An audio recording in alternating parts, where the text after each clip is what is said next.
Welcome to She Coaches Coaches. I'm your host, Candy Motzek, and I'm going to help you find the clarity, confidence, and courage to become the coach that you are meant to be. If you're a new coach, or if you've always wanted to be a life coach, then this is the place for you. We're going to talk all about mindset and strategies and how to, because step by step only works when you have the clarity, courage, and confidence to take action. Let's get started. Hey, this is Candy, and I am so glad you're listening to this episode. Now, I just want to take a quick moment right now to let you know about my free Coaches Toolkit. In it, I share with you many resources, tools, and things that you can use to launch and grow your coaching business. So if you're looking for better ways to get started as a coach and sign clients, then this free Coaches Toolkit is for you. These could be the missing link to help you solve everyday challenges and access highly effective ideas in all areas of becoming a fully booked coach.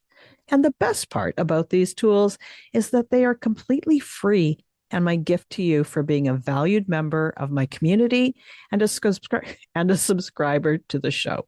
You can get access to all of the resources contained inside the Coaches Toolkit today by clicking the link in the episode notes or texting the word coach to 1-844-246-6259. That's the word coach to 1-844-246-6259.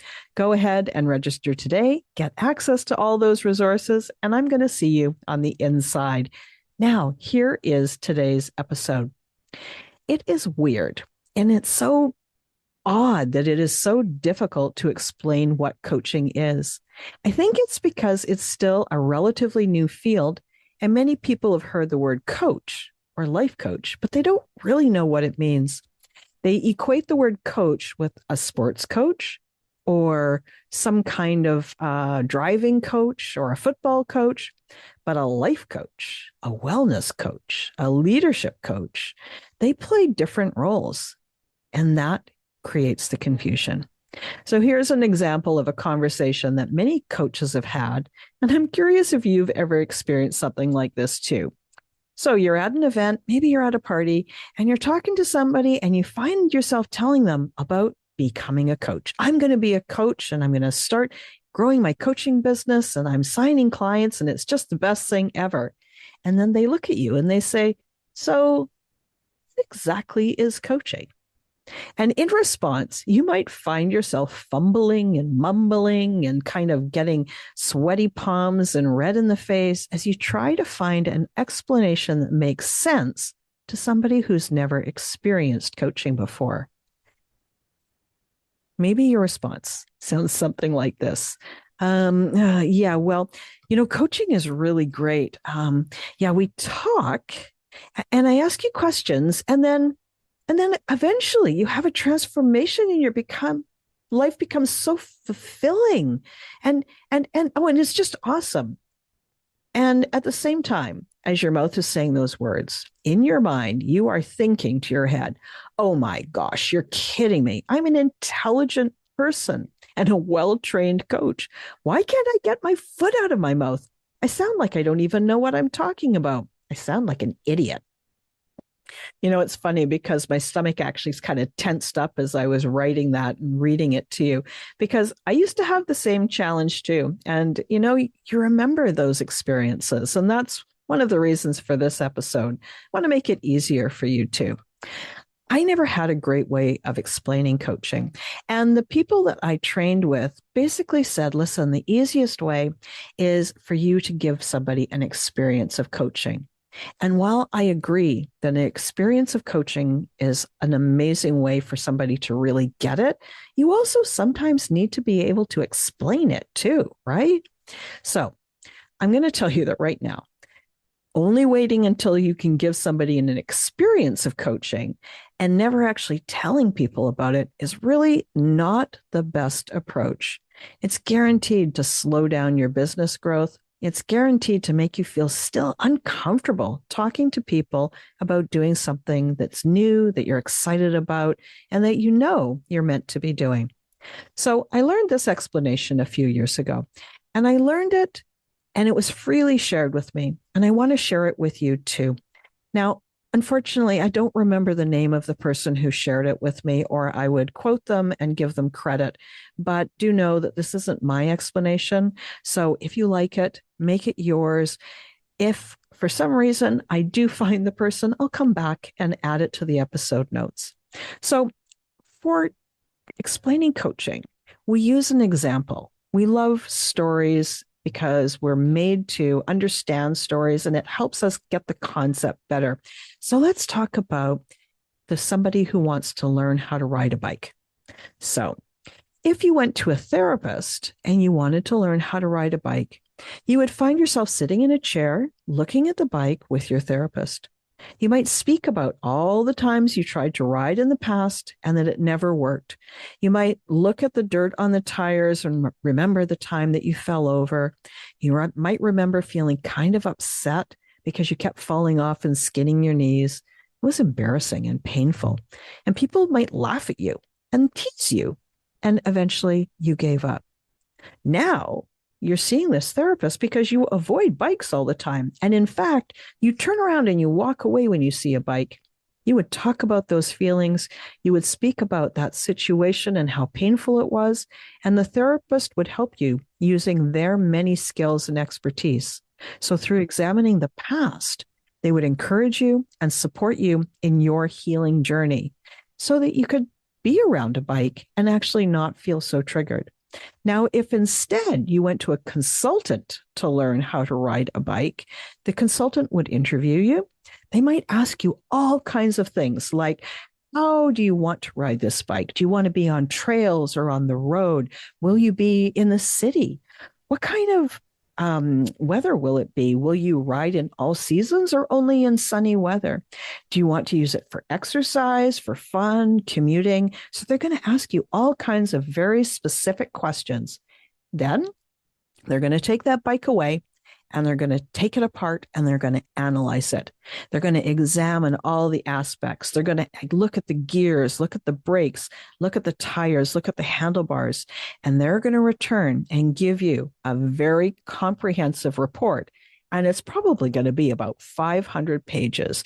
And it's going to show you all the specifications that you need to know to ride that bike optimally. That report is going to tell you what speed you need to be going, exactly when you change gears, what gear you should be in when you're riding up a hill, the safety equipment you need for the activity, and the preparations you might need to make. How do you need to dress so that you don't end up with mud on your back if you're riding in the wind? What about if you're riding in the rain? What if you're riding in the wind? All of these things would be in this incredibly detailed report based on their expertise and research. So we've heard about what it would be like with a therapist. We've now heard what it would be like with a consultant. Now let's bring the coach in. Now, what would happen if you engaged a coach to help you learn to ride the bike? Well, the coach might begin by finding out more about your goal. What is it about riding that interests you? They're going to help you get more in touch and motivated to start and stick with it. Then together, you and the coach will stand side by side with the bike. You are the one holding the bike, and eventually you'll be the one sitting on the seat too. With the coach's encouragement, you're going to learn to hold those handlebars and push forward and try it out. Maybe you have to wobble a little bit, but they're going to reassure you. They're going to ask you some questions and give you support. How's it going? How are you feeling? Oh, I see improvement. Look at how well you're doing. I can see that you've been practicing. They're going to tell you things like, what feels good about this and what's challenging, so that you're really in the process of learning how to ride. And at the end of those sessions, you're going to have chosen an action to practice. So maybe, being the bike rider, the new bike rider that you are, your action is to practice getting on the bike, putting on your helmet, and riding to the end of the block and back. But pretty soon, those actions are going to graduate into long road rides or interesting trail rides. All of these actions are the ones that you feel enthusiastic about because you're designing them with your coach as a partner. So you're feeling pretty solid. During the next coaching session, the coach is going to ask you, so how'd it go? Was it good? Did you do it? What did you learn? And soon you're going to find yourself back on that bike with your coach by your side because it's time for more practice. You're determined to learn this. And with your coach cheering you on as you wobble and eventually completely get up to speed, you're going to proudly ride off. So, do you see those differences? The therapist helps you overcome the past and helps you heal those past memories and process your emotions. The consultant gives you a real comprehensive report so that you have all of the things that you need to do.